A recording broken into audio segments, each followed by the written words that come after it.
In many other arenas, we presume that our hierarchies should function where the person at the top has no idea what the company does. Right. I disagree with that wholesale. Like I am against it. Because the benefit of kind of, let's call it the autistic perspective on details, is that you are forced to examine the details. The problem, of course, is that there are cases where certain details don't matter and you have to differentiate between those two. Yes, right? the process complexity. That's a problem in my brain, too. I have to live with that. That's where we run into executive function difficulties, because we literally can't sort out what's important and what's not. We have to sort through the packing peanuts to find the things that are really important. Magic the Gathering is autistic. Welcome to the Autistic Culture Podcast. Each episode, we dive deep into autistic contributions to society and culture by introducing you to some of the world's most famous and successful autistics in history. Before we get started, a quick disclaimer on how we use the word autistic. The purpose of this show is not to diagnose the people or characters we discuss as autistic. While some may have announced being autistic, what we're really sharing here is our observation of what is representative of autistic culture. It can sometimes be difficult for autistic people to celebrate our natural tendencies and traits due to the perception of autism as a disorder that needs to be fixed, a long history of damaging medical interventions to get autistics to fit in with mainstream culture, and protective masking skills many of us have developed to try to stay safe. Whether you are autistic or just love someone who is, your hosts, Dr. Angela Loria, the linguistic autistic, and licensed psychological practitioner Matt Lowry, welcome you to take this time to be fully immersed in the language, values, traditions, norms, and identity of Autistica.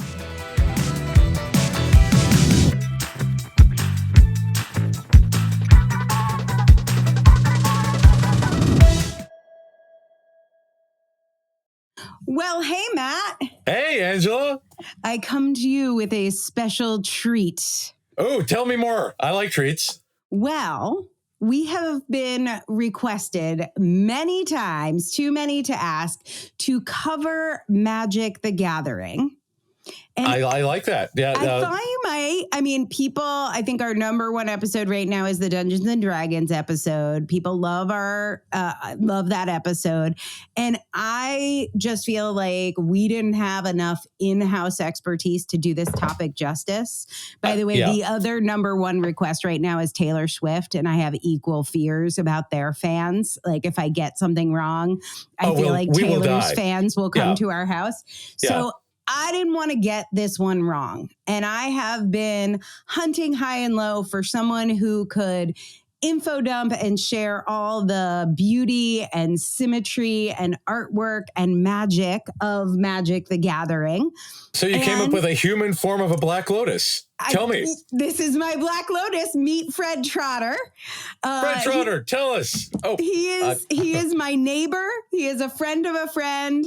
And when I met him and I got to see some of his Magic the Gathering collection, I was like, I have found the missing link to our Magic the Gathering episode. So, Fred, I'm guessing you're a longtime fan of MTG, but introduce yourself and tell us a little bit about what we're going to talk about today. Introduce Magic the Gathering to our audience. Well, I want to further narrow our Magic the Gathering, and first of all, apologize to any Magic fans out there, because there are people who are so into this, especially in the autistic community. And I'm going to be giving a high-level overview. I will get things wrong. I am merely... I don't even think it's fair to call me an above-average Magic player. Wow. People are so intense about this. I'm not Mythic on the online system ever. I've been trying and not Mythic. So, and I know much better Magic players. I know people who are more into the art that I am, and I know people who are more into the data that I am. I think the reason why I'm so interested in Magic from a data perspective is my job is to organize information and categorize healthcare providers and patients. And so I'm actually interested in, for instance, how ICD-9 versus ICD-10 versus DSM categorizes autistic. And of course, the big controversy when they stopped calling it Aspergers syndrome. And so those are precisely the kinds of things that I do at my day job. However, my day job is like a lifeguard. My uncle really told me, the experience of being a lifeguard is hours and hours of tedium broken up by minutes of sheer terror, right? So that's kind of how my career is, right? It's like I do the same things. Like if you'd ask me how many times I try to figure out what is a cardiologist, the answer is 1,500. But if you get it wrong, or there's miscommunications, or for some reason you're thinking cardiovascular surgeon instead of cardiologist, boy, things can go really wrong, and that can have an impact. So it's really high pressure, and the consequences are enormous. And so what I have looked for is a place where I can find similar problems and similar issues from a data perspective to teach people and just not bore myself and not bore the people. And the wonderful thing about Magic the Gathering is even if you are only into the mechanics and you're into the gameplay, the art is gorgeous. And of course, you can see behind me, I decorate my apartment with Magic the Gathering art. And I have some of it to show if you're interested. Would you be interested in seeing? Yeah. We want to. How could I not? Yeah. Especially after that intro. Oh my God. Such bottom-up data processing. Well done. Please continue. How do we connect cardiologists to Magic the Gathering in our first 3 minutes together? Feels like an accomplishment. Here's Hymn to Turok by Elizabeth Danford, and I have that signed by her. Okay, so pause right there. When I think of franchises, like a Pokemon, I think of there being one artist. Does Magic the Gathering have multiple artists? I noticed you just shouted out a specific artist. Let us not talk about the controversy of AI and Magic the Gathering, because that is blowing up online right now. Oh, wow. So one of the things that I'm going to talk about briefly is generations of art. And they have not only many artists, but they have many artists doing the same card in different formulations. And that means that in fantasy art, Magic the Gathering is kind of the top of the game for a fantasy artist. And as a result, you can imagine that they're hypersensitive about AI. And there's been some cases where accidentally, or maybe not, or we don't know, Wizards of the Coast has released AI art. So that's a huge deal. Here's another beautiful piece. This is much more modern. This is Wither Crown. I'm sorry, I'm blanking on the artist, but we can send the artist out. And of course, this is signed. And then I have, let's see here. This is the way I typically collect art. So this is the card is Yiva, Nature's Herald, and I apologize, my eyes aren't good enough to read the artist anymore. What I will do is I will go to, actually, I got this at the 30-year anniversary from the same place I got my T-shirt. So I went to the conference, and it's a big magic contest, and have these amazing booths with all the artists. So I go up and I buy the print and I get it signed, and then I bring the card and I get that signed because they don't often have their own cards. And then I pour a resin, my own resin frame here with colors that are intended to match the colors in the picture. And then I have a computer program that I wrote that will help me calculate based on the actual size. Because they all say they're 8x10, but they're not. There's slightly variations. They're not exactly. We can't just have random frames. You can't just buy the thing. Anyway, so I have the cards, though, because every card has to be in a deck. So when you draw them, the art side of the card changes all the time. The back hasn't changed since the beginning of the game 30 years ago. So that you can have a deck with cards that are 30 years old, and you can't tell that, right, from looking at the deck underneath or from the top when you're playing. But all of the art is unique. It looks like this. So I have it signed, I have it one thing, and then I have created the map program. The card is always the same size. So that's like constant. You can just put a constant in there that you have this much space for this. But how much space I need to do for the map? I have a mat cutter, and it's a whole thing. Go back. Oh, nice. Go back to the cards themselves. What is on a card, and at a high level, what's the game? Is it a game collecting cards? Is it like, what's let me objective? Give you the spiel. I actually wrote the spiel. Oh, good. I wrote it down so I can say it fast. All right, scripting. I have some scripting. It's a collectible card game like Pokemon, and I think the Disney has a new card game called Arcane. Yes. There are different visuals of each card with different art. And then typically the game is played with 2 to 6 people. 2 is the most common, but the more popular variants now have 4. It's turn-based with the first player having a slight advantage. It's a deck of cards, and the back of the cards are identical, so you don't know what card you're getting next. there are lots of types of cards, including super types, types, and subtypes, and they literally call them that. And then one of the subtypes is creature types. There are creatures in the game. The cards are organized into 5 colors. And actually, I try to do some art with the cards myself. I'm going to show you my bad art first. This is the 5 colors on my first attempt to get this. Oh, and that's resin. We're looking at what looks like a kind of a circle of resin of the 5 different colors. Yeah, exactly. This is a Lazy Susan. Watch this. Oh, pretty good. I mean, that's pretty good. It's fun. If you're just listening to the audio, his Lazy Susan worked. It is an actual function Lazy Susan. Here's a prettier version of the colors. Here's what you can see here is that this is called the color wheel. Yeah. I'm going to describe this for the people who aren't seeing this. So when you configure it like this, you can see that there are ally and enemy colors. And this is part of the magic of the kind of game constructed for the people who are interested in how games are construed. This is blue. The enemy colors of blue are green and red. Ally colors are black and white. I get it. Of course, the other thing is, and this is really important, I'll talk about it just a little bit, is that black does not represent evil, white does not represent good. Instead, they're kind of selfishness, self-destructive behaviors in black, but you can have good characters there who kind of epitomize that. And you can have bad characters who are kind of like the ordered fascist that show up in white, right? So it's not a moral thing, and in fact, you can have evil and evil relationships and all of these kind of things as part of the lore. But this 5-color pie is the top level organization of the game, and there's a little tiny symbol for each color called a pip that will appear on the card. And because that's a data question, I'm going to talk about it a lot. Okay. Yes. What are you talking about now? You're talking about the patient stuff? So what are we? No, let's just do a little bit more on the game, because I think at one point you said it's been around since the 60s. This is the 30th anniversary was last year. So yeah, it came out in, I think it's the late 80s, early 90s. Not 100% sure about that. I will be yelled at by our community because of that. Okay. Leave it in the comments. Yeah. Interactions. Right in the comments. Somewhere this will be correct. Yeah. Fred knows the date, but he's pretending not to know so that you comment. He's so annoyed. It was invented in 1932.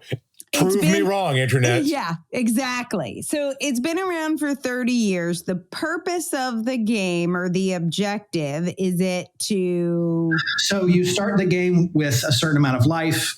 You reduce your opponent's life. And if the first person to get their opponents to 0 wins the game. And if you're in a game with 4 people, all 3 other players have to have life below 0. Or there are some other win conditions which are so complex that it is out of scope.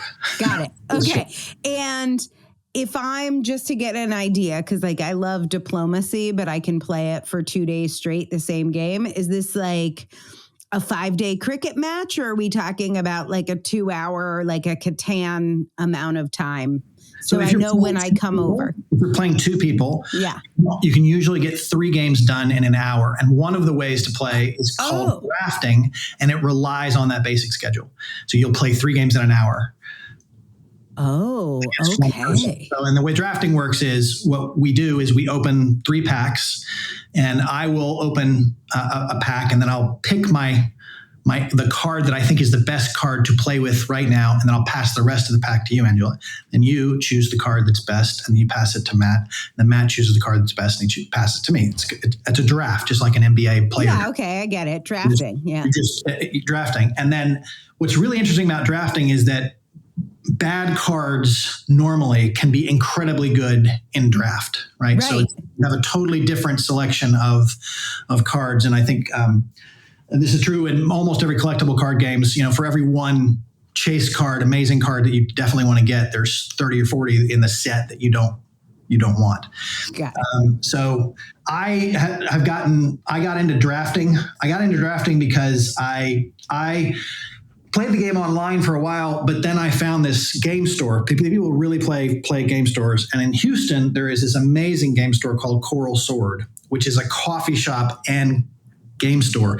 And it was formed because there was a bunch of players going to coffee shops, being frustrated that they couldn't buy packs or buy the things there, but they wanted to have coffee and they wanted to have snacks. And one of them, this guy named David knew how to run coffee shops. And he said, all right, I'm going to start a coffee shop that's also a game shop.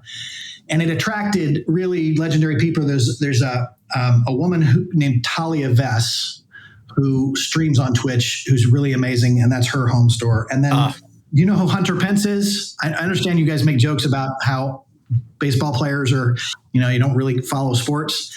Hunter Pence is a famous baseball player who is a co-owner of the store, and now I think he's retiring or retired. He's now a streamer, or at least was for a while, on Twitch, playing Magic the Gathering full time. Is kind of what he does with his life now. Wow, future goals. Okay. And these people are so good. Both of them are much better than players than I am. There's a guy named Ruben, though, who plays at that store. Very, very good. And he is totally not politically or ideologically aligned with me. And so we go and we play these games. We argue about politics. We argue about religion and all these kind of things. I'm constantly making fun of me. He usually beats me. 9 out of 10 times he'll beat me. But I'll tell you, that one time is joyous. Yes. Really feels good. Especially when he gets upset, because the only time he'll get upset, he doesn't actually mind being beaten, because there's a huge amount of randomness in Magic the Gathering. So you're going to get beat by players that are worse of you constantly. But if he makes a mistake, he gets really upset at myself, and then I feel gratified because I made him mad. Right. Success. Success. And okay. So anyway. I'm looking at the grizzly bears card. The creature is a bear. I feel like it's green. Is green its color? That's right. So I told you too much about the game, but when I teach the data class, I actually ask you, you see a card. What is this game about? Oh. We cannot forget that among all of Dominaria's wonders, a system of life exists with prey and predators that will never fight wars nor vie for ancient power. Okay, so we've got an empress of the beast, and we have a quote. We have a creature, which is a bear. We have green, which makes me think of life. Something is 2 out of 2. Matt, what do you got? What else do you see here? I see a bear that is really pissed off at that tree. It does seem to be taking the tree out. I feel like I have to have more power than my opponent, and then I maybe capture their card. I swear, if the next segment that we talk about is building an army of grizzly bears, I'm so in. Oh my God. You're ready for a grizzly bear army? Okay. I want a grizzly bear army. If I can have, if this is 2 out of 2 and the other is like grizzly bear wrangler or grizzly bear mage or, summoning grizzly bears, then this. We're going to invent a game. Yeah. You absolutely see the temptation. Let me show you another page.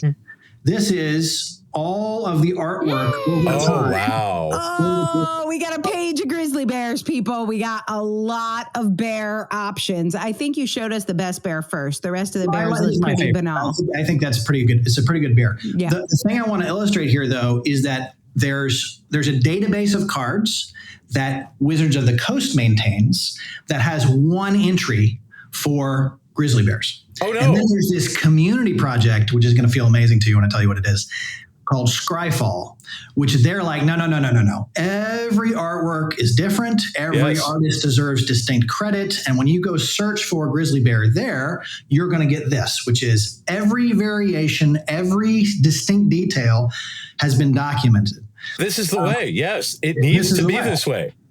So, and the wonderful thing about, I think, the art is, especially recently, they have been really recontemplating how they approach the art. And they have this concept of a set. And of course, Wizards of the Coast's primary motivation is to make more money, right? If this was a narrow set of cards that you could play, people would get the game and then they'd stop paying. So what Wizards of the Coast own the IP, the ultimate IP. They own Magic the Gathering. And then what they do, and this is genius, and it has resulted in demonstrably the most mathematically complex game in the world, because there's 60,000 or so of these cards. Right? Oh my God. So a huge number of these cards.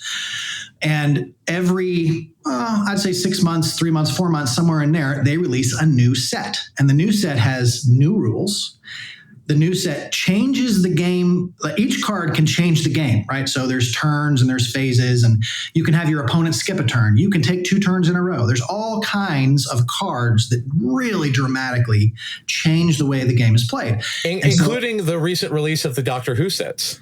That's exactly right. And so what that is called is Universes Beyond, which is a hugely controversial topic, but it has been actually growing the game because all these Doctor Who fans are now playing Magic, and they've done sets for Transformers. They've done sets for Godzilla. Yes. Godzilla. And of course, Doctor Who has been, I think, probably the most popular by far. The Doctor versus Godzilla might not be a legal game, but oh my God, how great is that? Well, yes. The most popular format, which I'll get into in a second, is called Commander. And that is short for Commander EDH. And that is short for Commander Elder Dragon Highlanders. You're talking about like mixing and genres, like, so many all at once. But what that means is Elder Dragon means you get to pick one card that you have no matter what in your deck. And normally the rules for standard are you have about 60 cards and you can have up to 4 of each card, right? You can't have more than that. You can't just, have a whole deck of bears. With certain exceptions, there's actually a new case where an exception has been made for this. With certain exceptions, a card can say you can have more of these. So, for instance, there was a 7 Dwarves reference from, can't remember. 7 Dwarves is in Snow White or Lord of the Rings? White. So they had a reference to Snow White, and they had a card that was a 7 Dwarves. And instead of 4, you could have 7 of them in the deck. Nice. Right. So and that's what I'm saying. Almost everything that I am saying about this is the way the games work. The game itself has cards that change those rules in a foundational way. Neat. It is really neat. And so the game constantly changes. And what's fun about that is that I think I'm a good Magic the Gathering player because I played, I was playing every day 6 months ago. Well, now I'm not a good player, right? Because there's new cards, there's new rules. The new cards work differently. So it means it's always fresh for everyone. It ends up being really good. But I think I love the art and categorizing the art. And I'm going to talk about a lot about how they categorize the art and everything else too. But look at this. This is a classic card. It's a black card that allows you to search your library, which is what you call your deck. It's called your library, for a card, put that card into your hand, and then shuffle your library. Well, how great is this? You have a card that will let you get the best card you have for whatever the situation is in the game, right? Nice. And then Diabolic Tutor. The Diabolic Tutor.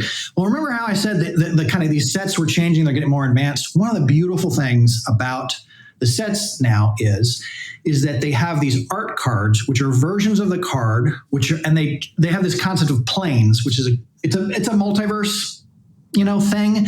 But the idea is there's a universe where everything is like it would have been, kind of variations of ancient Egypt and a variation on Vikings, right? And when you go to the ancient Egypt plane, the art on the cards, right? The actual cards themselves change to reflect the art of that region, right? So, for instance, in the Viking, you have this really interesting Celtic woven work. You know how they carved like these. Yeah.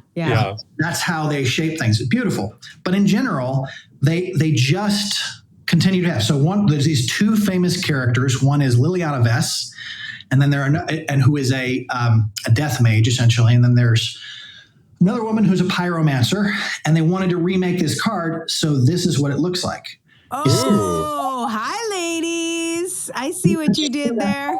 Right, you see what they're doing there? So there's all of these references and folding in, and they're really careful with the lore, and they really do some amazing things. And just that switch, I'm going to just show it again, which for the people who are listening, there's a card called Diabolic Tutor that has a skull whispering into a man, and the man has obviously diabolical intent.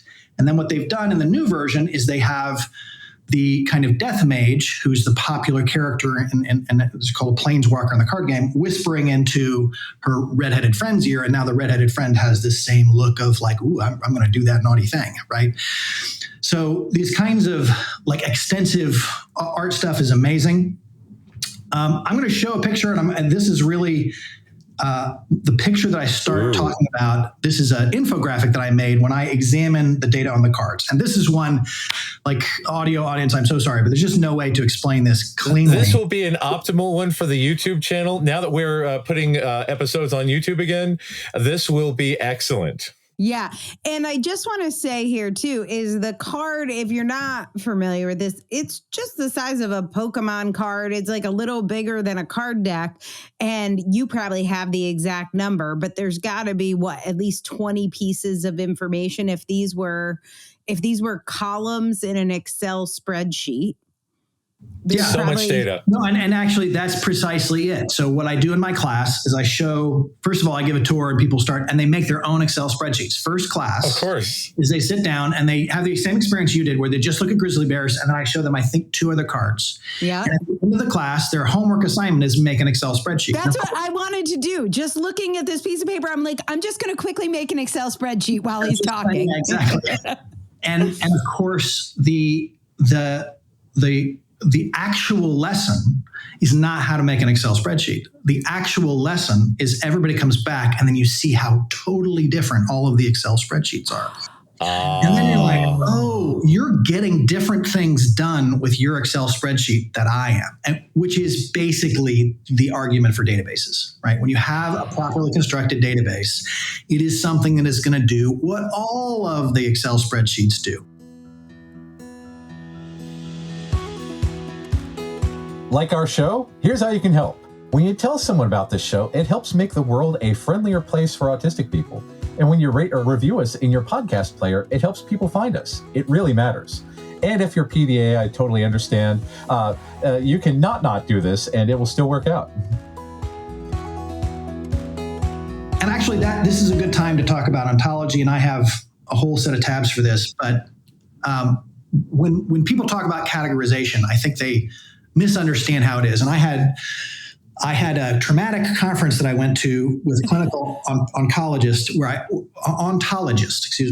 where I finally figured out what an ontology versus a hierarchy or something else is. And it's real simple.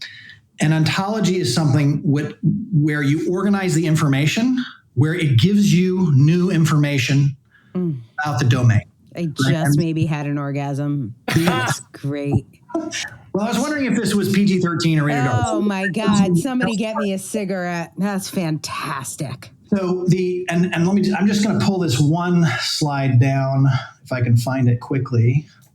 Matt, while he's looking for that slide, tell me why databases and that sentence about ontology gets me so excited. I just love, the construction of a proper database, because that is such the big. So this is the thing. This is, out of all of our core values, out of all of our core experiences, the biggest thing that makes us who we are is the bottom up data processing. Right. It's the hyper-connected brain. We have the genetic immunity to the mTOR, which results in our brains being hyper-connected, which results in us processing 42% more data at rest than neurotypical people. And because we are constantly churning through all of this data, we are looking for the optimal way to process and analyze all of this data. And when we have a proper database that allows us to organize the data, then get metadata and analyze new information. Yes.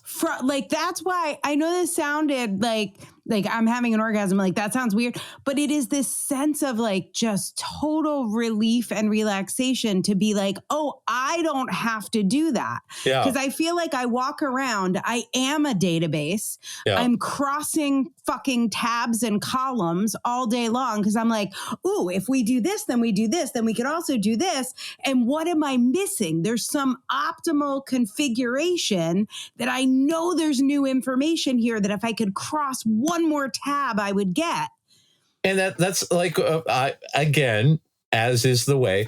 I love making Excel spreadsheets, and I've got Excel spreadsheets for my library, for my movies, for my TV shows, with like genre and actor and director and producer. So if I ever want to have a marathon of all the same director or all the same stars or all the same theme, it's there, and all I have to do is just find the data. Or every movie that's exactly 200 minutes and not a minute more or less, we could find them. Yeah, because we love data. We love organizing. It's one of those things that goes back to the Kinsey episode. One of the great joys is being able to sort and analyze and explore, because that's how our brains work, and it's magnificent, and God, I love it. And this is why you get a brain orgasm every damn time we see this stuff. So right. This is the conversation that you and I started to have when you're like, oh, you must be on my podcast. Yes, I'm like, you must be on my podcast. I must hear about this. And now I will have you know, I asked Fred about databases, and he has pulled up the periodic table.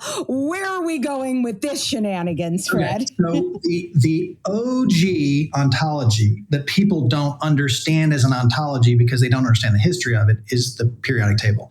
This is the one that you saw in school. I think the new colors are good too. I think I didn't have the colors when I was growing up. It was black. And sure enough, the little icons here show you more information about the characteristics, and you can see these beautiful patterns, like the colors going up and to the left. Sometimes this big block of metallics and alkalines, and there's all these wonderful things that you remember from chemistry. But what I think people did not learn, because it's not taught, is the history of that. So when they first started switching over alchemy, and of course the difference between alchemy and chemistry is very similar. In alchemy, everyone has to learn on their own that drinking mercury is poisonous, right? So when we start to share information, when we create a collaboration, nobody has to, you tell your friend mercury is poisonous. It killed Bob. Don't do it, right? Mm-hmm. And it doesn't. That's pretty subtle, but that's the difference between an open science and not open science, is that one thing. Well, this is what the first tables of elements looked like. Oh wow, yeah. And you can go to the history. And what are the columns? If you're interested in this, these are the weights, I believe, but I'm not sure. So go. There's a Wikipedia article on the history of this, so I'm not going to show any image. We'll put this in the show notes. Yeah. If you're just listening, go to the Wikipedia page for the history of the periodic table, and then it's like this. Now you're starting to see like the columns, and you're seeing there's more things that are in here, and they're starting to do grouping, and so eventually, and actually take a close look at this. Do you see those question marks? Question mark 70. This is how long ago people started realizing, wait a minute, if we have something that has a weight of this, and there's something else that has a weight of that, and this is a metallic, and it's got these characteristics, then there must be something here that has a weight of this, that has a characteristic of being a metal or something else, which we can infer from the pieces around it. These question marks. We got to collect them all. Exactly. We got to collect them all. Got to catch them all. And that's the point at which this becomes an ontology. So the periodic table is the perfect example of a community of people organizing information in a way that allows them to understand what experiments are necessary to get new information, what conclusions can they draw. They can make decisions about what, there's plenty of applications just based on noble gases not exploding. They can use noble gases, and of course, was it the Heisenberg, right? The big flame, right? There's real world consequences to getting this wrong even a little bit, right? And so when we start organizing information this way, we get to a place that's more. And of course, this is even more. This is something that looks like you're starting to see. We're getting closer, yeah. Closer. So over time, this structure gets more and more complex, and the way we think about it gets more and more complex. But it actually keeps going. The other thing I just wanted to point out was Richard Feynman I think he won a physics award for 1965 for making.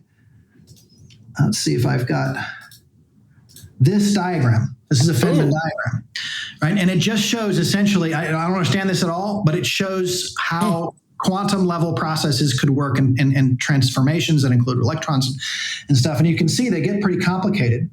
And for this work, he won a Nobel Prize. But you'll see at the top of this Wikipedia page, as recently as 2004, someone was winning the Nobel Prize saying, I couldn't have done it without these diagrams. Yeah. Wow. Right? And so it's the same principle. It's like if you organize information in the right way, it will lead you to new ideas and new conclusions and new science, and you'll make the world better and safer and more comfortable, and people will live longer. And I think there's, we all see the benefits of science, but underneath this is this system of organization. And the same thing is true if you look at, the biologics, and the same thing is true as you think about how to organize symptoms, right? So when we talk about, well, what should or shouldn't be in the cluster of symptoms for autism, we make some big errors. Little rant about that. Autism is famous, and I'm hoping I'm getting it right, but autism, especially the more severe forms, have stomach issues where people have digestive frequently problems. Well, so as of, 2000 and something, not this decade, but the last one, if you went into your clinician and you were a parent of an autistic child, you say, oh, my kid is getting constipated constantly, right? Is that normal? Is that related to the autism? The answer is yes, it is. But the clinician would say, we don't have any evidence that that's connected. That's just a separate clinical problem, right? And then what's interesting, though, is two things, and I think this is really interesting about patient communities. If you walked out into the waiting room and you talk to the parents of the waiting room, you're like, my kid is always constipated. Oh, my gosh, my kid always has the runs. There's always something going sideways with the digestive problems. And then if you go to the autistic community meetings, right, they're like, yeah, this is definitely a problem. Why are all the clinicians saying they don't have this? So one of the very first big data analyses that kind of vindicated the patient community, and there's been a lot, is showing that indeed not only are there's a large group of autistic people who do not have any symptoms that are related to their digestive tract, like, God bless them. I'm happy for them. Mm-hmm. There's at least 3 or 4 different clusters of patterns of people who have digestive issues, and now we understand. Yes, that is a comorbidity that's very common. There might be some causation, right? So these things, they very much are relevant in biology. They're relevant in the way we do our health system. This was not the order I planned to do anything, so my apologies for that. No, that's all good. By the way, shout out to Emily Dickinson, who is our poster child of autistic people with digestive issues. She made a whole career. She crafted her life around her digestive issues so that she could work from home, be a poet, and got her girlfriend to move in next door, marry her brother so that they could be close and run around naked in the woods when she wasn't having stomach problems or migraines. I did not know that story. So, it makes for a lot of great poetry. I'm just saying. So what I'm showing you right now is the official system of categorizing healthcare professionals in the United States. Oh, wow. There is a database. I'm thinking, how hard could it be? Well, just stand by. Okay. Stand by. So this seems pretty normal. It's like, here's individuals, and I'm going to zoom in because nobody's going to be able to read this, right? Here's groups of people. Here's individuals. Here's all physicians. Yeah, we got things here like clinical psychology, dermatology, family medicine, right? I mean, these are the broad categories, right? Mm-hmm. What's tricky is that sometimes these branches are also leaves. So you can be in internal medicine, right? This is something you can be, but if you go back up here to some of these, you can't be some of the things that are just branches, right? So it's a very complicated thing. But let's take a look at surgery. And I'm going to do search for surgeon. Surgery. Okay, so here's all of the people who are listed as surgeons. Well, the first thing you see here is that if you're a dentist and you're a surgeon, you're classified as a dentist. Mm. Right? And then you have all physicians, allopathic and osteopathic.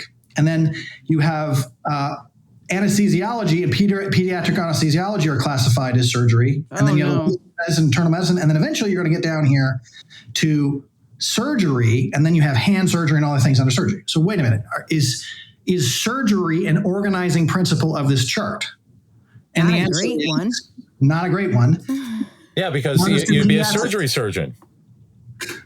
Now this is pediatrics, same thing. Pediatric dentistry. You have nurse specialists, pediatricians, nurse practitioners. If you're an anesthesiologist, pediatrician, you are first an anesthesiologist. If you are a dermatology, you are first a dermatologist. Now, and then here's pediatrics with all of these things underneath. So is pediatrics a branch or is it a leaf? I don't know. You're a pediatric pediatrician. Yes, of course. The answer is this is a perfect example of a hierarchy that is, first of all, not a taxonomy. Right. It's a hierarchy that's not really a taxonomy. It's definitely not an ontology. It probably doesn't really deserve to be called a taxonomy. And since I have spent years trying to figure this out, the reason why people are under different branches is because of the academic sequence in that particular specialty. So a pediatric dentistry expert must first be a dentist. Be a dentist, and then you can specialize. Pediatric anesthesiologist must first be an anesthesiologist. But a person who's going to focus on obesity medicine must first be a pediatrician and then focuses on that. Right? So what you're seeing here is not a proper categorization of providers. You are looking at, again, it's just a listing is probably the right better way to say it. There is a meaning to it. There is information in here, but it is not serving as an ontology. And as you can imagine, this is, for me, and I presume people like you, this is incredibly frustrating. When I look at this, it makes me feel anxious. Yes. Not an orgasm. Exactly. Not an orgasm. The opposite of that. And so... And I can. And we should say you help pharmaceutical companies get paired up with doctors so doctors can get the right drugs into the hands of their patients. That is what my company does. And Ashish, the person who introduced us, that's a great description of what he does. What makes us, and we call that being a data vendor, and we are a data vendor at CareSet. What we are unique for a data vendor in that we are also data journalists. Right. And so what we do, the values of what we do. That's all your ProPublica stuff. I only do data journalism. So Ashish does the business side and I do the journalism side. And he pays my salary, so I am gracious to him, and I appreciate that. That's important work.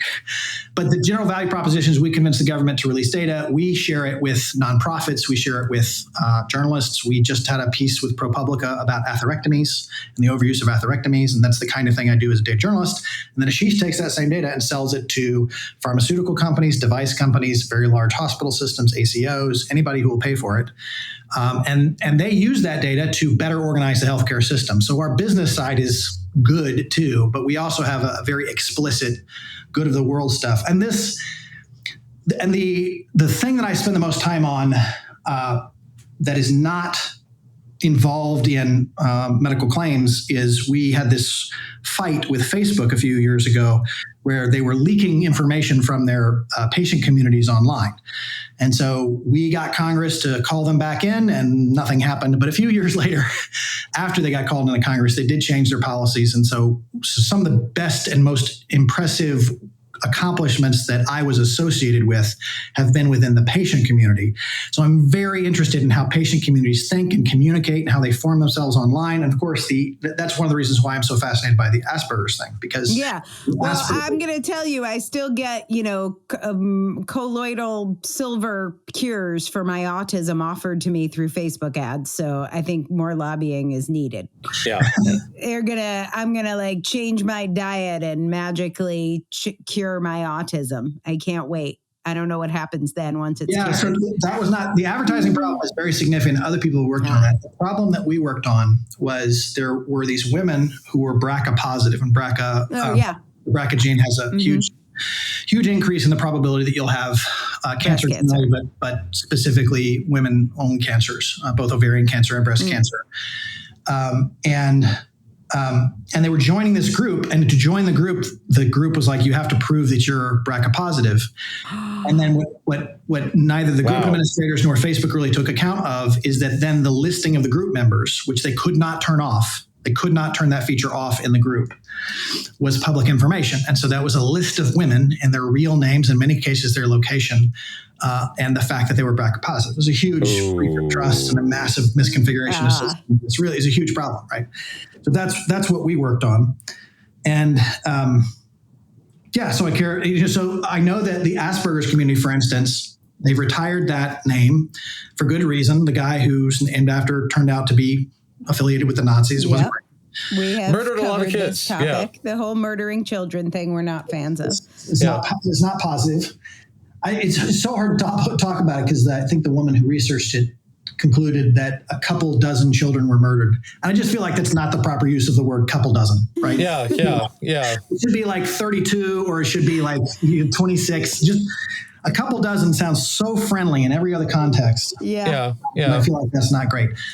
But so this diagnosis goes away, but there's all these people online who identify as Aspies or, all this kind of stuff. And so there's this still, and in fact, there's an article that was released last year of people who want to connect and continue connecting under this rubric because that's how they made their friends online and they're in this community and they've got my online name was Sassy Aspie. For a long time. It was hard to give up. I went by Aspie for a while. And again, we are a group of people that are not fans of change. So as they go. So it's a double whammy there. But I think that's, I have no judgment, for anybody except the guy who killed kids. I do have one. Yeah. This is the way. No judgment one way or another. I do think it's fascinating in the way these patient communities are so cohesive, right? They're so important for people. And that's true not only in your community, but in the diabetes community and in the heart disease, rare disease communities are even more intense, right? Because you're talking about, there could be 100 people in the whole world who have that condition and you found 47 of them. It's just like this huge event in someone's life to connect with other people who share their list. And the irony is, and then the other problem is, when you're talking about diagnosis, we have all of these diagnoses of exclusions, right? Yeah. Which is places where you can get through the end of the diagnostic process and then you have something undescribed or something, undifferentiated. There's all of these places where the diagnostic tree allows you to get to a place where the healthcare system is actually using that as a way to communicate. We don't really know what the mechanism is. We don't really know what the patterns are. We know that you don't fit in anywhere else. But unfortunately, when they hand that diagnosis over to the patient, and I think lots of immune diseases have been in this category, fibromyalgia.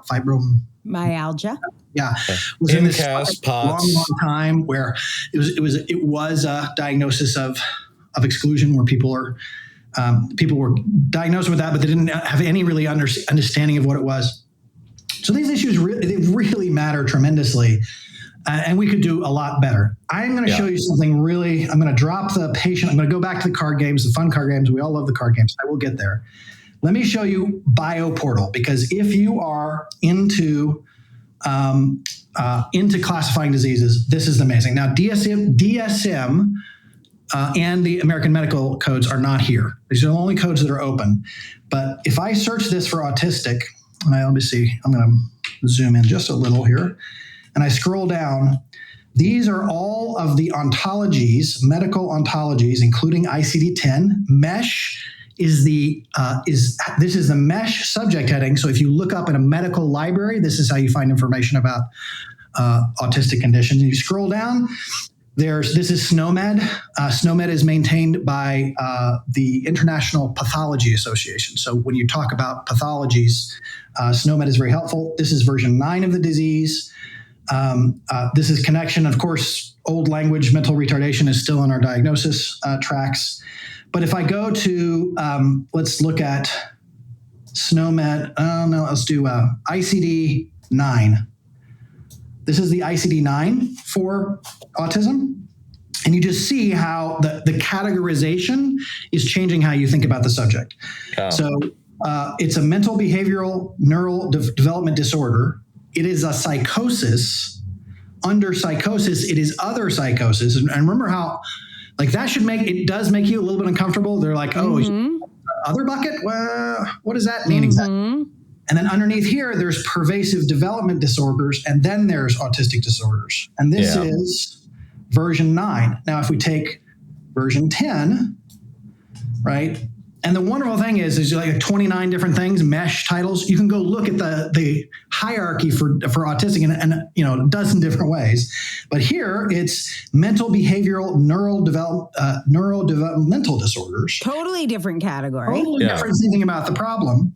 Pervasive specific developmental disorders, pervasive development disorders, and then they do still have Aspergers. Aspergers. So the United States still use that as a diagnostic. And Rett syndrome is in there. Yeah. Which is Right. interesting. And what does that tell you? I don't even know what the Rett syndrome is, right? You have to tell me. It's only in women, right? Yep. And I think of it as a neurodivergence, but I don't necessarily think it's like motor skills. So it's like moving. It's a loss of it's kind of like ALS. Okay. But like that. So I'm like, and it does, I think, co-occur with autism, but is it a developmental disorder? I don't think that's what they mean. Well, Crazy. The categorization. But look at what else is a pervasive development disorders. Look at the other branches. Specific development disorders, scholastic skills, speaking language. And then, of course, here is the nearest that I can see easily. Actually, I would say other pervasive development disorders. This is the nearest other to you. But here's another one, unspecified disorder of psychological development, where you can diagnose somebody as, I don't know what's wrong with you, but I have a code for that. Right. It's the question mark on the periodic table. It's the question mark on the periodic table, which, and by the way, that is, for people who categorize in medicine, these question marks are incredibly motivating, right? Which is good. That's how it should be.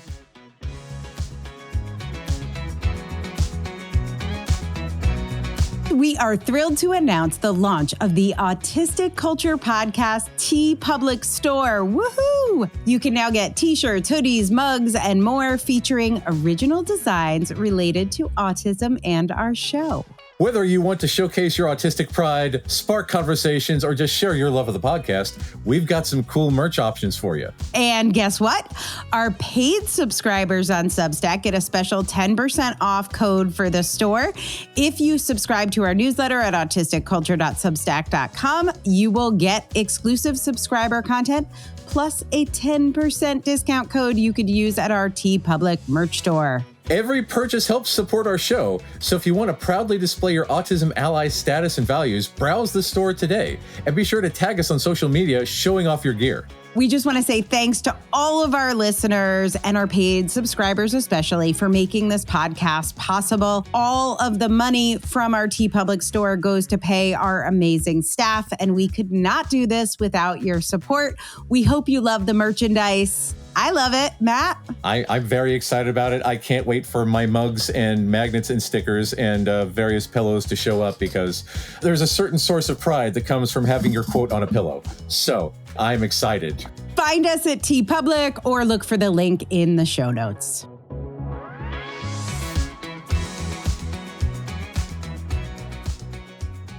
So that's my whole spiel on ontologies and data. So wait, so that's not a hierarchy, or that is a hierarchy? Well, it's trees. If you have branches and leaves.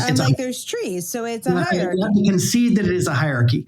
If you say it's a taxonomy, and by the way, you're not getting any kind of official truth answer here. Right. My biases and my opinions. And so I've already asked the Magic the Gathering community not to yell at me when I'm wrong. I'm now asking the ontology community not to argue when I'm wrong. The way I think about it is, a hierarchy is a hierarchy if it's got leaves and branches. It's an incredibly useful way to organize information. A taxonomy is something that does that so well that you can get good information out of it, right? So obviously, biological taxonomy is really, really powerful.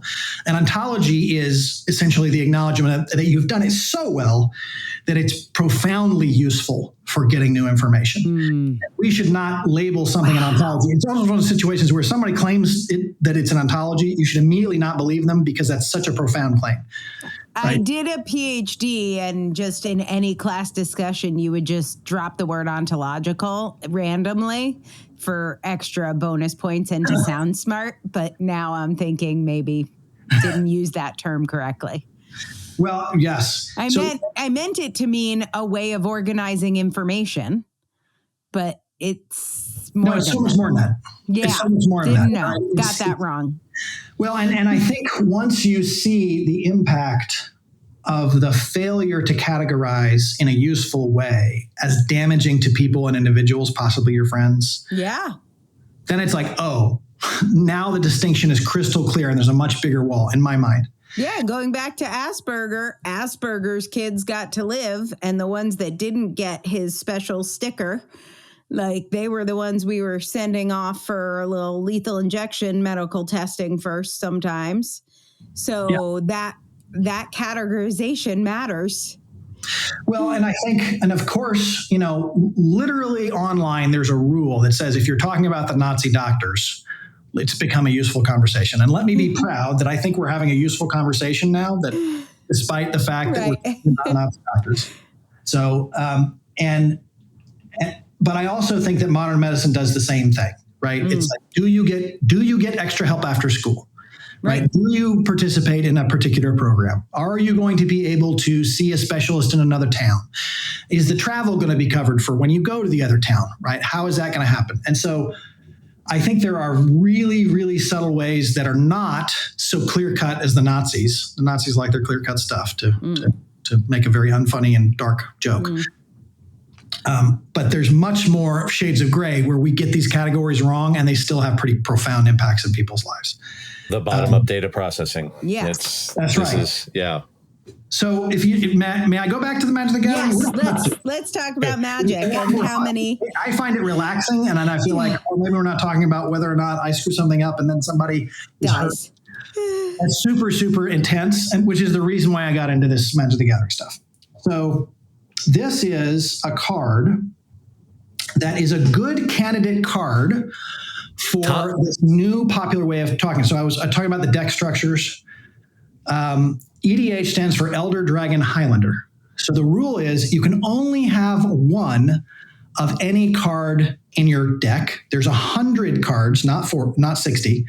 So you have more cards and you cannot have duplicates. So that's the Highlander part, right? There could be only one, right? So there's only one card of each type. And then you have your Elder Dragon. And it was because way back before, Elder Dragons were by far the most popular cards to use in this role. But you had one card that you could get to no matter what, and that was your commander. And then you have a rule that says you cannot use a color that is not in your commander's color identity. Oh. Now, if you look back here, right, the color identity here is green, color identity here is white, so forth and so on, because this is the pips up here. Yeah. But the reason I'm showing you this, and I'm going to open the image and zoom in a little bit here, is you see how there's the other color pips down here in the text? Ooh, yeah, but can you zoom in?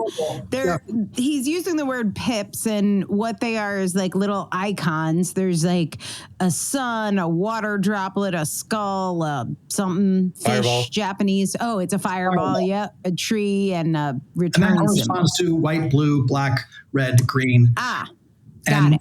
Life is a tree, fire is destruction and chaos. The skull is our black. Yeah. Okay. Is what you might imagine. Yeah. But what that means is, and this is, I'm going to show you I'm going to go back and I'm going to go to Scryfall, and Scryfall is just amazing. And the people who built this, I just have they've done such an incredible job, and there's an API for it. So I scrape data from it and I pull down these data and they publish their images on, and then Scryfall is just amazing. But this Scryfall website, so for instance, right now, the current set is themed around murders at Karlov. And then these little top of the cards down here, which I'll zoom in so you can see them, they all have a detective theme.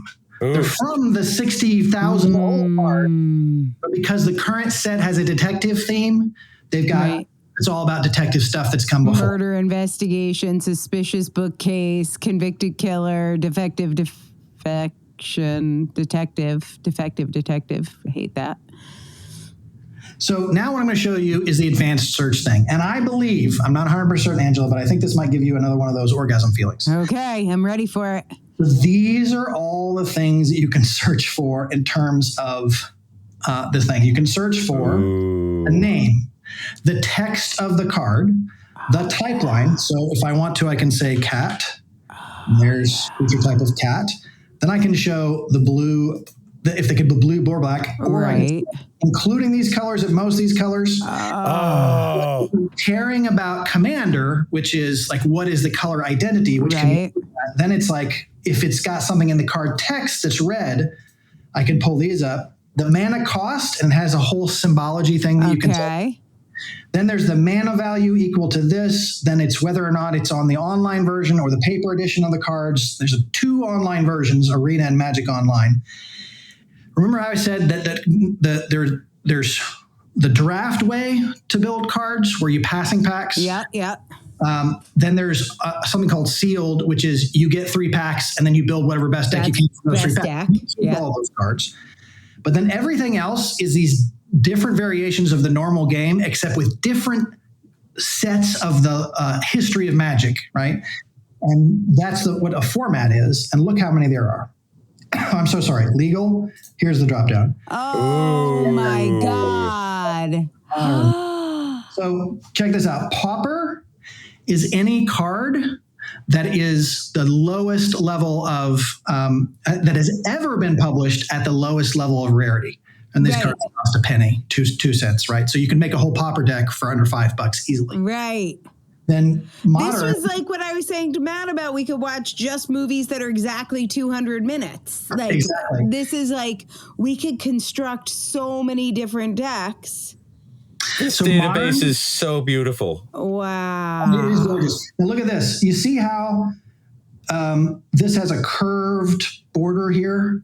It's. I mean, I should not use my mouse. I should say I'm taking a video. Just the corner here has some curve to it. Okay, I see that. Oh, yeah, okay. Holy shit.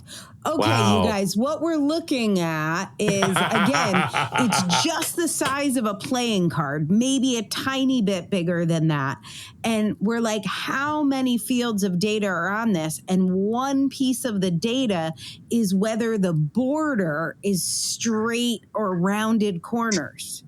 So what's crazy about that, right, is you'd think, well, does that matter? I mean, I would have said, of course not. Why would that matter? But as it turns out, they made the change to have those curved borders all at once sometime in the early 2000s, if I'm remembering correctly. Okay, got it.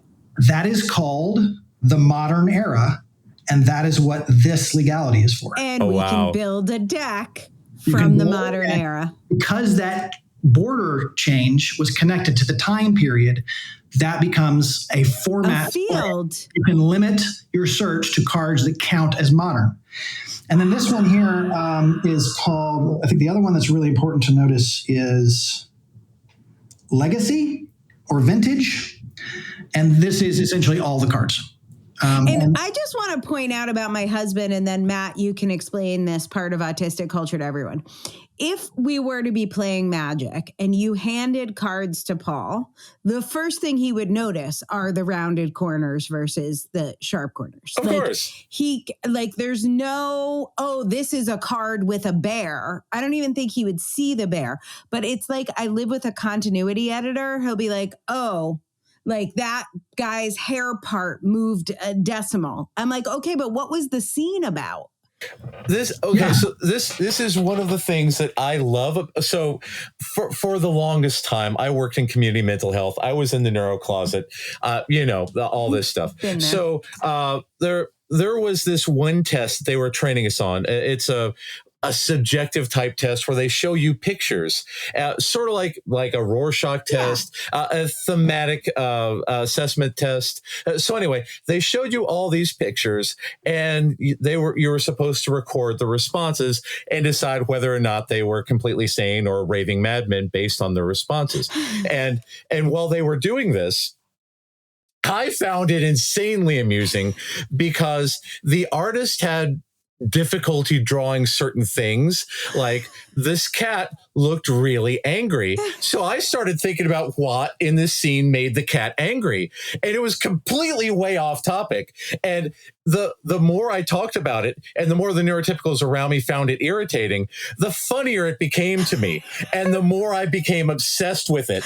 And by the end of it, I was having a comedy show for myself. Everybody in the room hated my guts, but I was like, yes, why did Billy hate the cat? What is up with this? And they're like, why are you focused on the damn cat? I was like, because look at it. Can you look see at it. anything else? Yes. How are you seeing anything exactly, else? because how are we not all talking about this? I was literally missing the big picture because, again, with our bottom-up data processing, we see the trees, not the forest. We fixate on these little details that are intended to be glossed over. But that's not how our brains work because we pick up on all the damn details, and that's what fuels us. Either. I think that's the wonderful things. The details matter. Yeah. Yes, The details are in everything. You know, if you have a pound of gold versus a pound of feathers, you've got a very different experience. Just forget the whole it's just still a pound thing. I mean, the world is powered by details, and it is a modern delusion. Yes. When people say the details are not important. Or my big pet peeve is leaders who presume that the fact of their leadership is that they don't need to be concerned with the details. The top-down hierarchy, yes. Top-down hierarchy, and we need top-down hierarchies. And I think that the debate about hierarchies in the modern era, they can be terribly oppressive. They can also be super functional. We're debating that on a popular culture wars. What I think is really dangerous is to presume that if you endorse a hierarchy, that you were endorsing the idea that the people at the top don't need to know the details. Right. It is crazy to think that a medical director of a hospital should not be profoundly, either a surgeon or profoundly familiar with what happens in a surgery suite. Absolutely. We would never presume to do that. And yet in many other arenas, we presume that our hierarchies should function where the person at the top has no idea what the company does. I disagree with that wholesale. I am against it.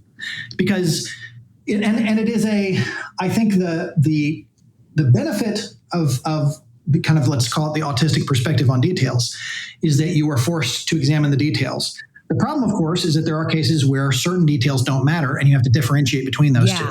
Yes, the process complexity. That's the problem in my brain, too. I have to live with that. That's where we run into executive function difficulties because we literally can't sort out what's important and what's not. We have to sort through the packing peanuts to find the things that are really important.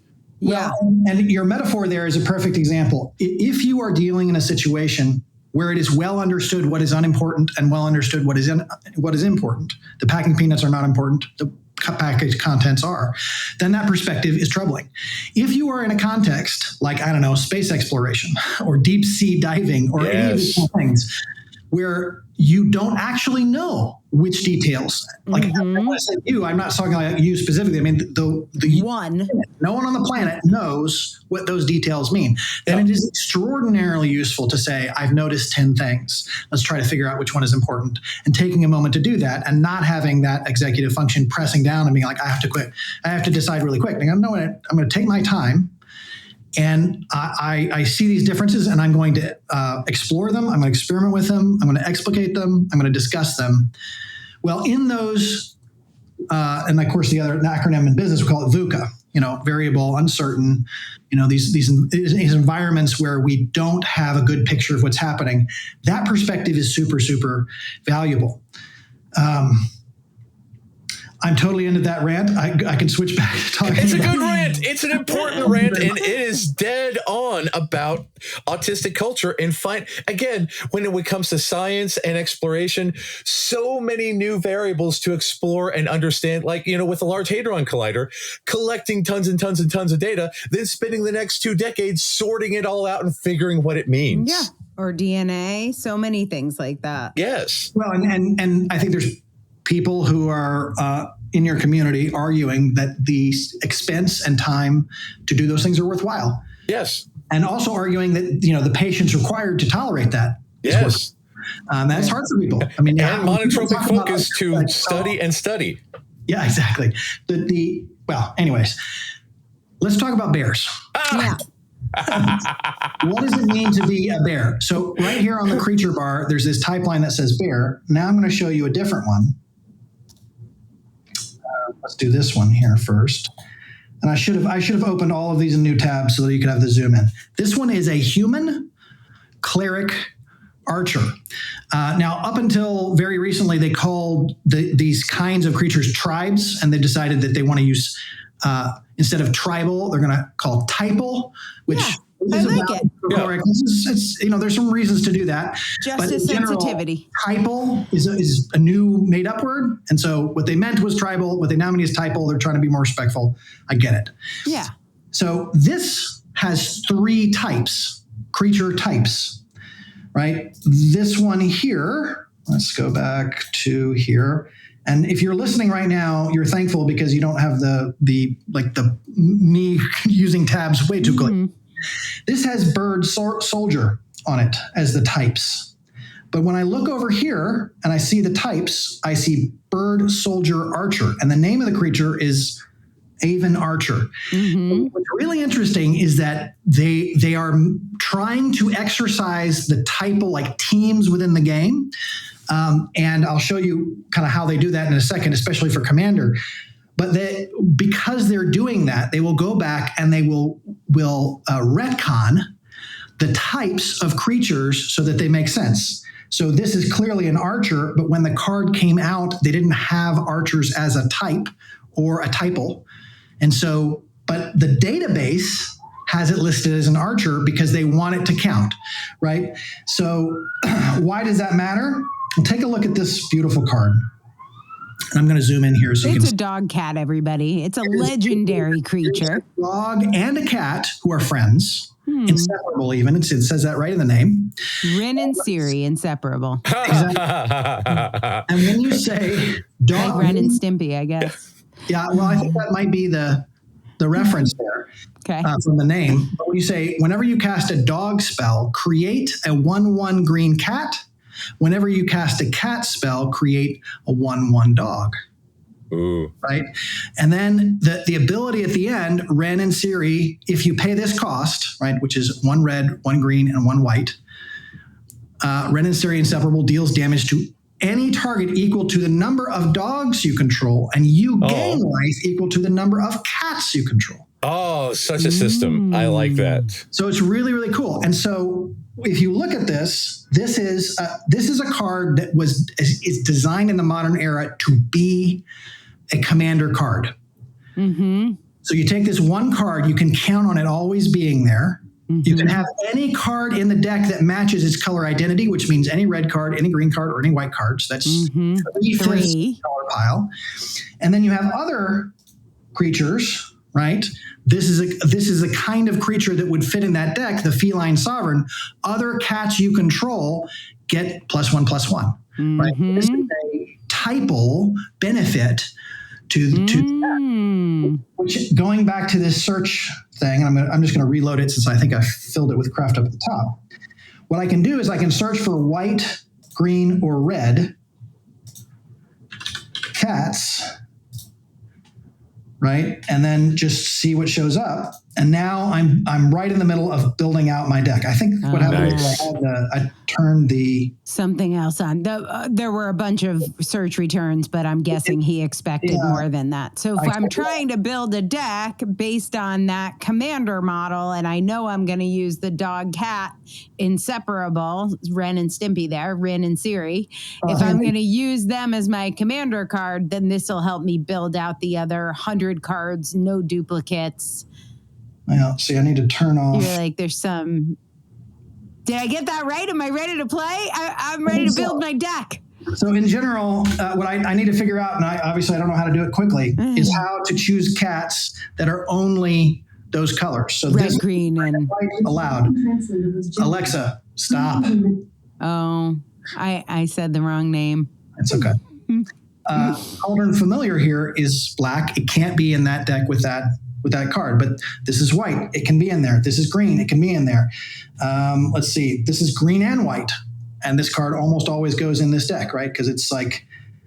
So I just want to do a little recap of like there's so many ways, and I see why so many autistic people love Magic the Gathering. This is like the most I have looked at it, but obviously, we've talked about the bottom-up processing and all of the organizational pieces.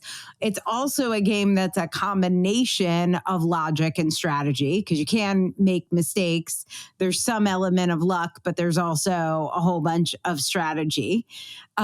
it's world building, and it's mega world building because it's also crowdsourced world building. And there's also beyond worlds where we can go to like Doctor Who and bring in worlds and cross worlds. So that's amazing. Data gathering, pattern matching, all of that attention to detail. Plus, there's a ton of like consistency and reliability, which is part of why we like gaming. Like there are rules, even though there's a lot of them and they're hard to learn. Structured socializing. Structured socializing. So good. Nice. Super fanning. Fictional friends. I'm sure we have our favorite cards. God knows you're collecting them and then tying them into your art. So, and we've got obviously some people in charge who care about justice sensitivity there, switching over from tribal to typal. So that's a whole thing going on. Really, when we look at the pillars of what autistic culture is, did I miss any, Matt? I feel like there's a lot that's captured here. It's the perfect siren song for those who are data processors. It calls to you and doesn't let you go. Yeah.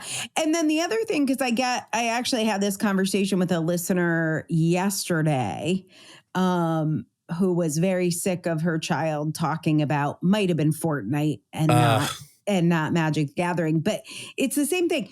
If there is someone in your life who is autistic and they're super obsessed with Magic the Gathering, and you're like, why are they talking about this? It's just a game. How much is there to say? Or why have they turned their home into a museum? Or why can't they just do their resin art? Why do they have to tie their resin art in with Magic the Gathering? To us, in our culture, it is not just a game that exists outside. Everything is connected. And I love how you brought in, like, I spend all day doing so much of this. And this is a fun way to do those things that is actually relaxing. So much less scary. Right. Consequence. I might lose a game. Who cares? Yeah. Who cares? So it's just like, it's amazing to see how that all comes together and why it would be so important. If you're not autistic, you don't get it, and you're frustrated, like, can't we talk about something else, or can't you come up with a new hobby? Why would you want to? Right. Every time a new deck comes out, there's a new hobby. Every time a new piece of art. That's exactly how it feels. It's a totally different game. I mean, what are you talking about? Like, Magic the Gathering this year was totally different from Magic the Gathering last year. And of course, the people who are in this community are complain about, like, oh, it's terrible now. And then next month they'll be like, it's great. You know, Oh, don't change. Hey, this is nice. Don't change. Content. And what I think is the thing from the perspective of an autistic person is so often criticized and belittled and ignored because of the celebration of details. Yeah. And I think one of the things about Pokemon too, I don't know anything about Pokemon, but I think it's this way too, is that you are almost always rewarded for knowing the details. Yes. It's not just that there are details, the details are important. And if you know them better than your opponent, you can win when other people will lose. And to just have the feedback and reward system flipped like that in a context, I think that's part of the reason why people are super into Marvel. It's part of the reason why people are into these kind of things. Because if you get into, go to the comic cons and somebody, the criticism I heard recently was like, you don't know the lore. If you're talking about the comics, you need to know the comics about the new female character. And of course, I think about it and it goes. Out the window, you just forgot who it is. Played by the beautiful actress, and she's got her own shows now. She was in Suicide Squad. Oh, Margot Robbie. But what's the character? Oh, Harley Quinn. So Harley Quinn, if you know that Harley Quinn came from her first appearance was in the cartoons. It was. And then it went back into the comics, right? And so, if you Matt's like, I do know that. Thank you very much. Exactly. If you get that backwards, you're not a true fan, right? And there's tons of little details where you go to the Comic-Con and you're rewarded for knowing the details. Yeah. And I think the games are really,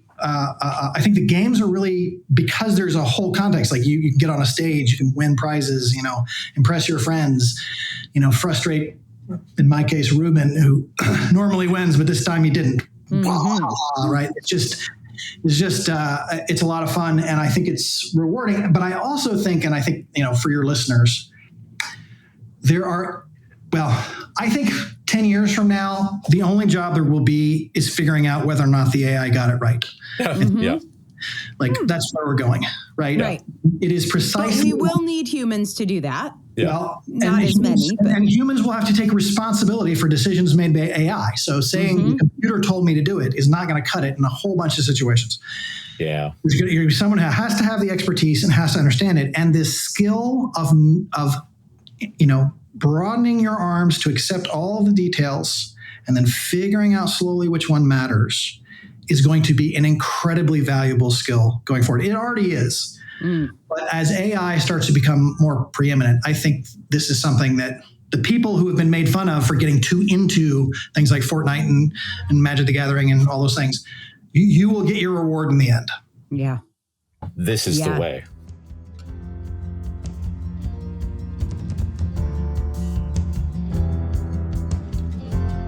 As always, this podcast is free and it will remain free, but we do now have a paid subscription over on our Substack page, which we wanted to tell you about. It includes lots of extras like private Q&A calls with Matt and I, our book club with our favorite book picks, and discounts in our TeePublic store.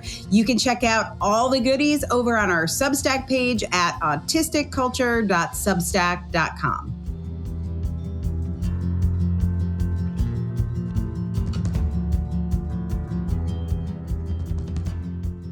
Okay, for this would apply to anybody's special interest, but you've obviously found a way to talk about Magic the Gathering in work because you use it to communicate as a journalist and as a coder and with your team and all that stuff, which I think is brilliant. But in dating or making new friends or talking with your family, do people get sick of you talking about magic, wearing magic clothes, decorating magic, frames? And if so, what are your thoughts about that? And how do you tell them, shut up, it's my life? Or do you try and not talk about it? How do you deal with that? So I have learned a long time ago, probably because I was never diagnosed with anything, and because my father was extremely extroverted and I just had expectations that I should be able to talk to anybody for any reason at any moment. I learned not to be shy, despite the fact that I was profoundly shy growing up. And I am still introverted, but I'm introverted and not shy. And so That is a good clarification. That's an important distinction. Go on. All right. So thank you. But knowing that I am myself about that, the problem I have is I can look at a person and go, oh, this person is no longer in this conversation with me. Like they're spaced out. And I have talked way too much about whatever it is. It can be my work. It can be Magic the Gathering, whatever it is I'm fixated on. I definitely struggle with the whole, I have something to say and it's going to take 5 minutes. So you need to just sit back and listen to it. I can't stop at 3 minutes. I have to keep going. Definitely have that problem. But I've learned to at least be somewhat aware of that. The thing that I find myself having to apologize for, and I don't know if I can turn my thing around here, but I'm going to see if this, oh, no, I can't do it. That's not where the camera is. Just having the camera on my laptop. I can't move my camera, but if you could look that way, you would see a wall that was full of exactly what's back here. Just art on the sides of Magic the Gathering. So when someone walks in my apartment, it's like, you're way too into this.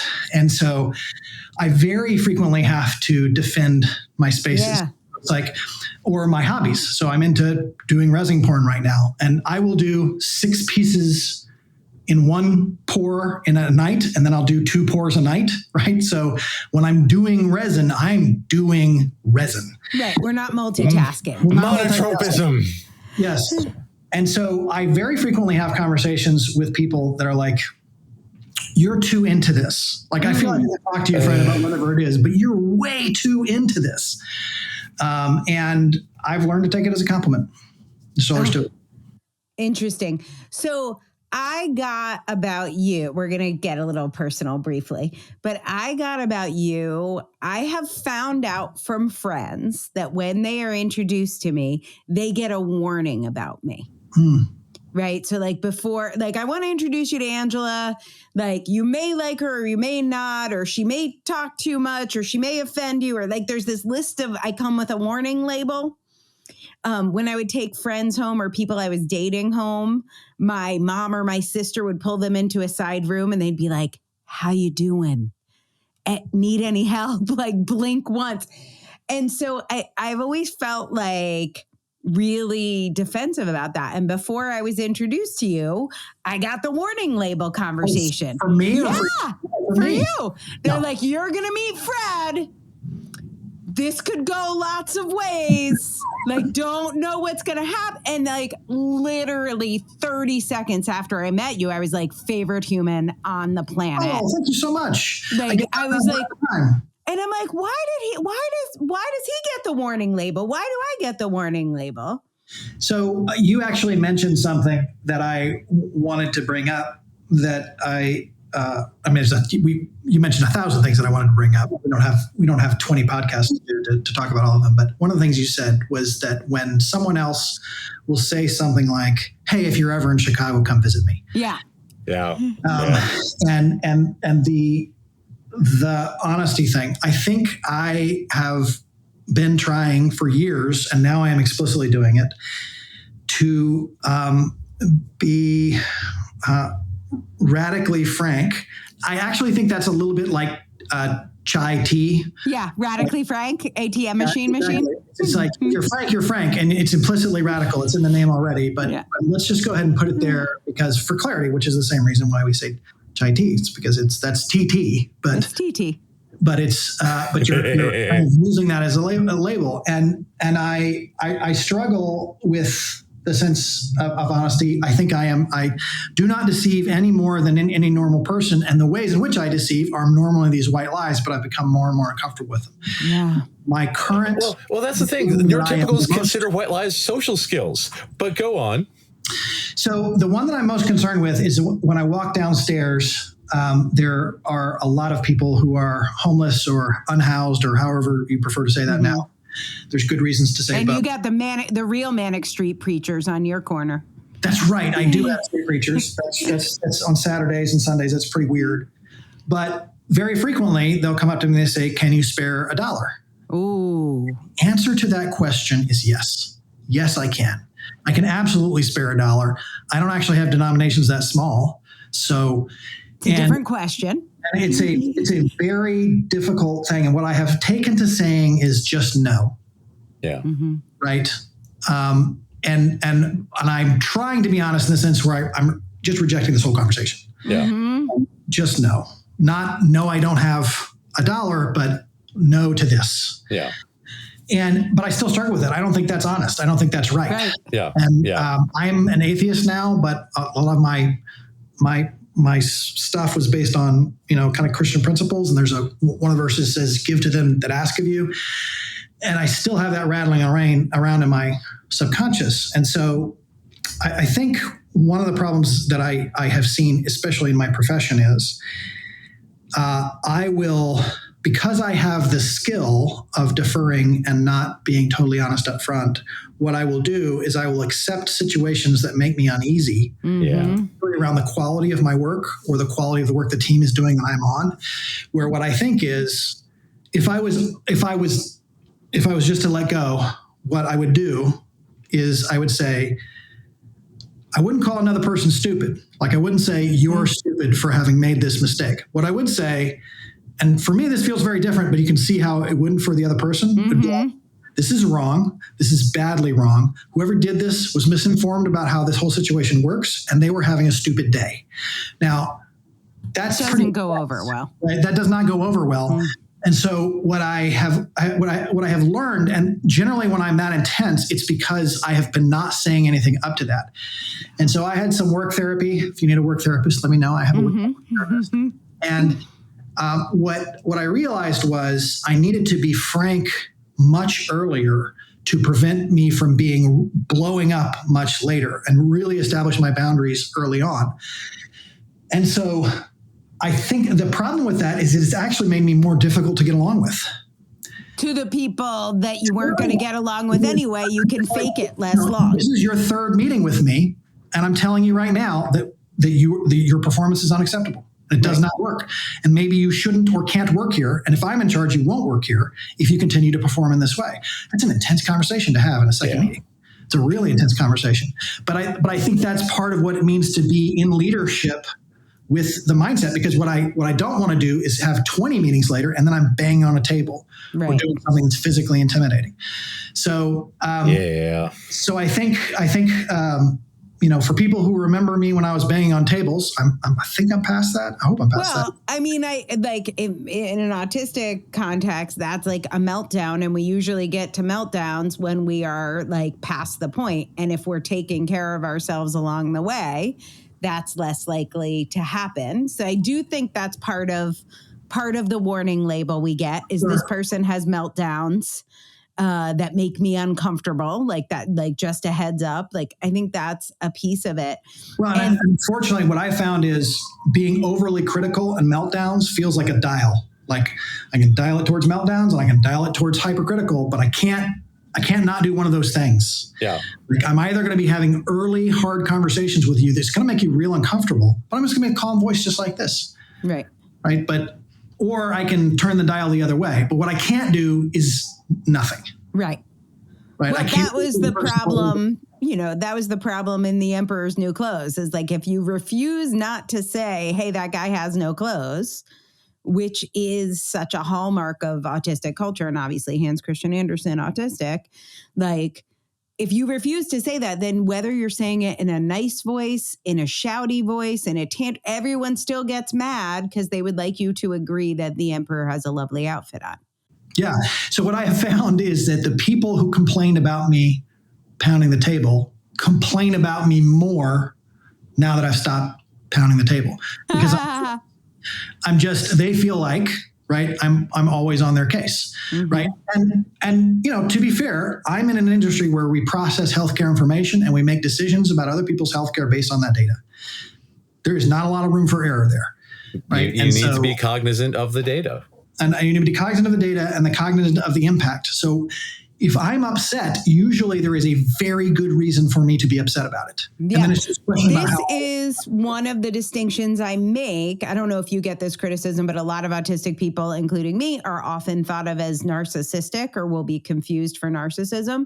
And like one of the reasons or one of the ways, if you want to see this, is like Fred is pounding the table because he's worried about people staying alive. Like the reason is the work. It's not his personal reward. Yeah. So when somebody's narcissistic. Fred Trotter's job is very important. Right. And I can go flip burgers if that's what everybody wants. So like the behaviors seem to neurotypical people, I think. Yeah. They seem the same. Like, why does it have to be his way? That's what I would get. It has to be your way or the highway. And I'd be like, it's because it fucking matters. No, of course. And I have these, the version of the conversation that I've had frequently is, Fred, you always say that only you can do this.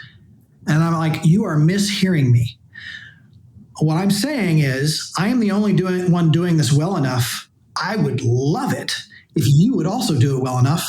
And then it wouldn't be me, the only one doing this well.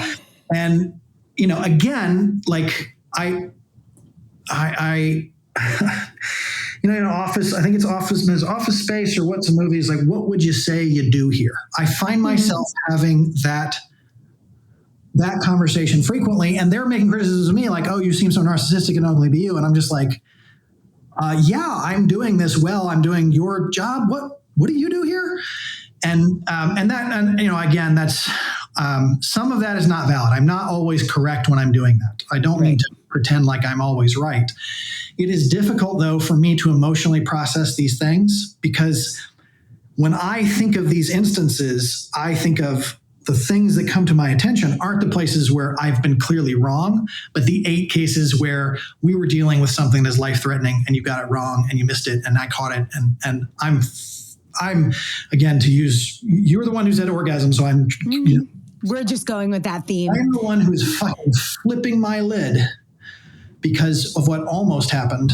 And so, yeah, I have these conversations about, well, you're so arrogant, Fred, and all this kind of stuff. And that's probably true. I probably am arrogant, but But most of the time I'm really upset. It's because I feel like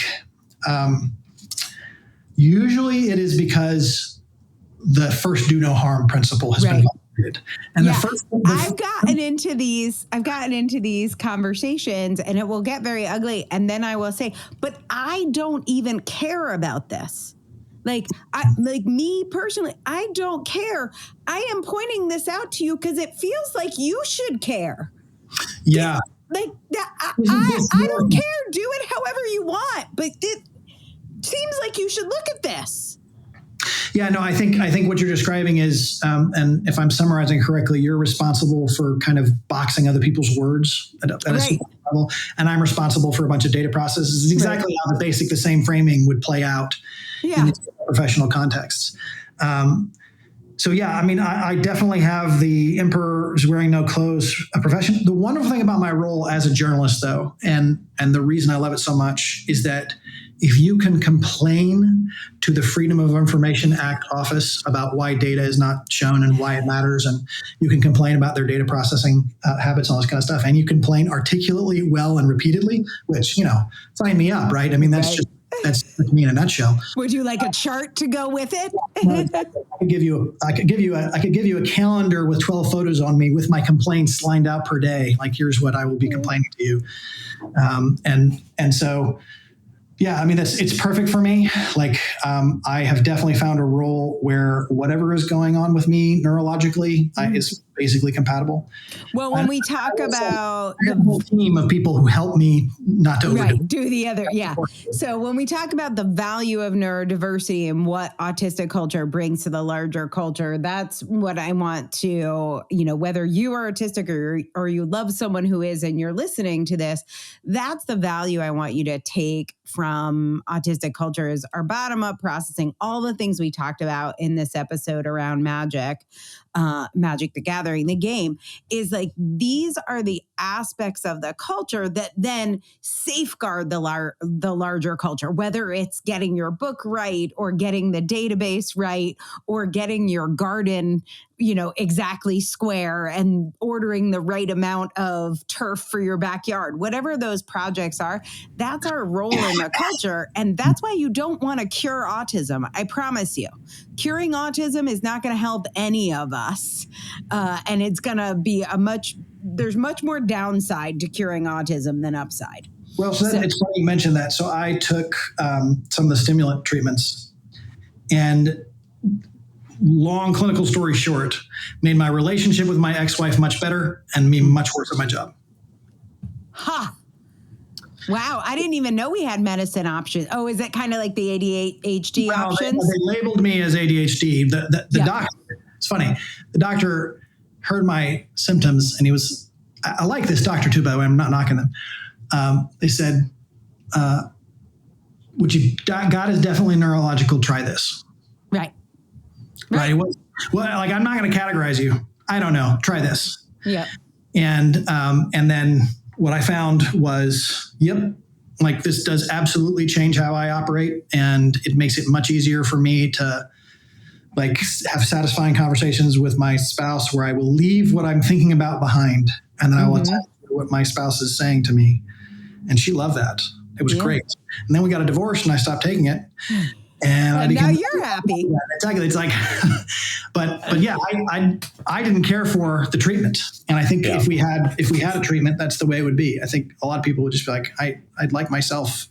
No thanks. And I don't think it's better for the world. So Matt, I'm going to give you the final word here, and then we'll go to favorite things last. But thoughts on Magic the Gathering? Do you want to play? Can I invite you to DC? Fred, we'll find a fourth. We'll get Paul to play, and the four of us can play Magic. Yeah, it's fantastic. I love all of the data. I love all of the intricacies. It is a game made for us. And if we got into it, we would get obsessive, and we have too many obsessions right now. I've already I've already ordered a deck of Doctor Who, so it's too late. You're falling off the edge. Yeah. Did you do that while we were on this podcast recording? Shortly after, saying, "Oh yes, Doctor Who is in there," and I was like, "Okay, I've got it." Maybe we'll check this out. Okay. Yeah. Tell me something you loved about being autistic this week, Matt. Oh, me? Yes, you, oh God, my there's friend. so much.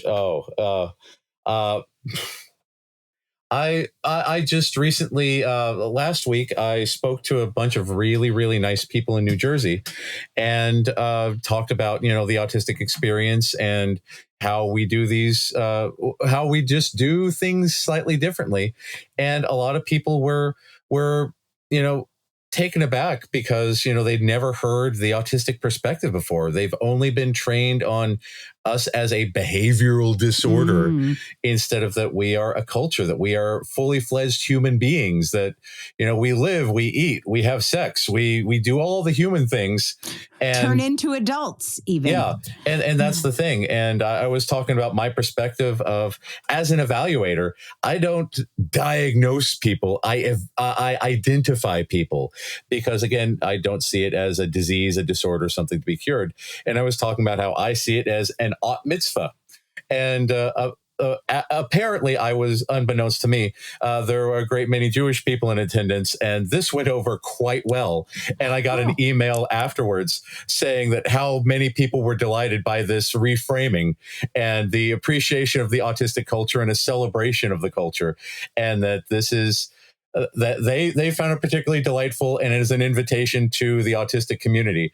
So it made me extraordinarily happy to see that and to know that it was so well received and that they see us for who we are now. And it made my day.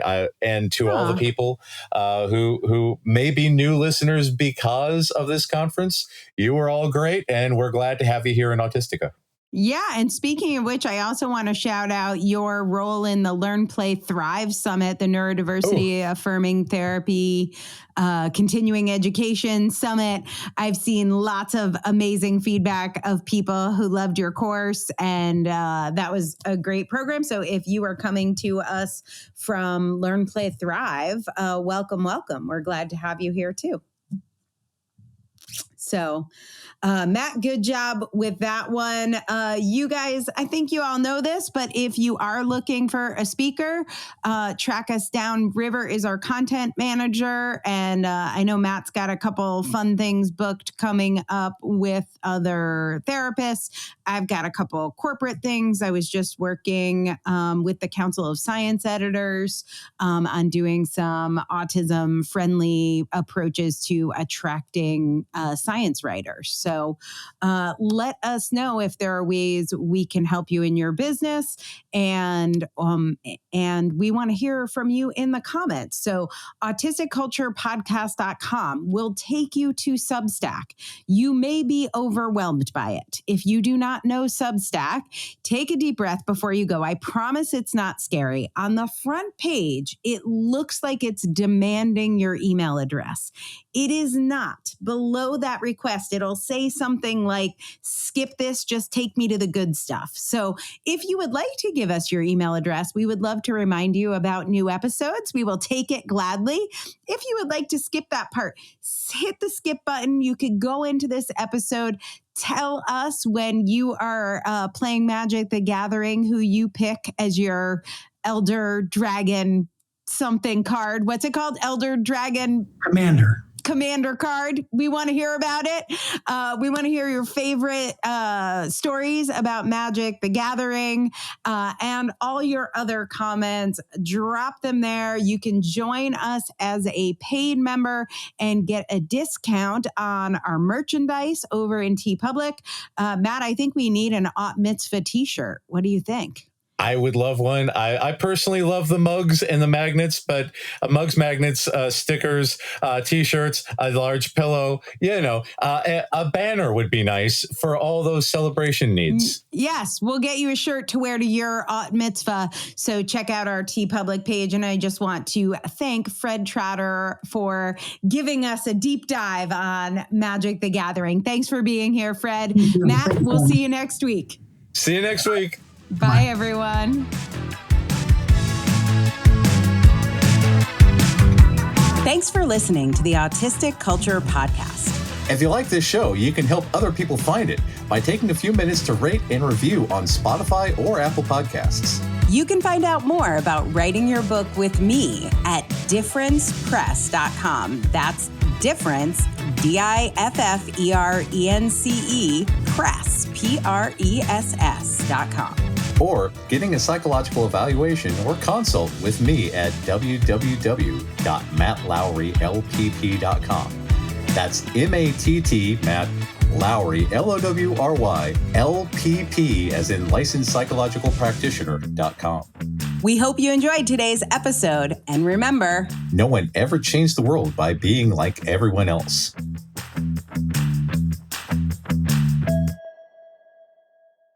special thanks to our content manager, River Robbins, and Aaron Stoner, our producer, for making us look and sound good.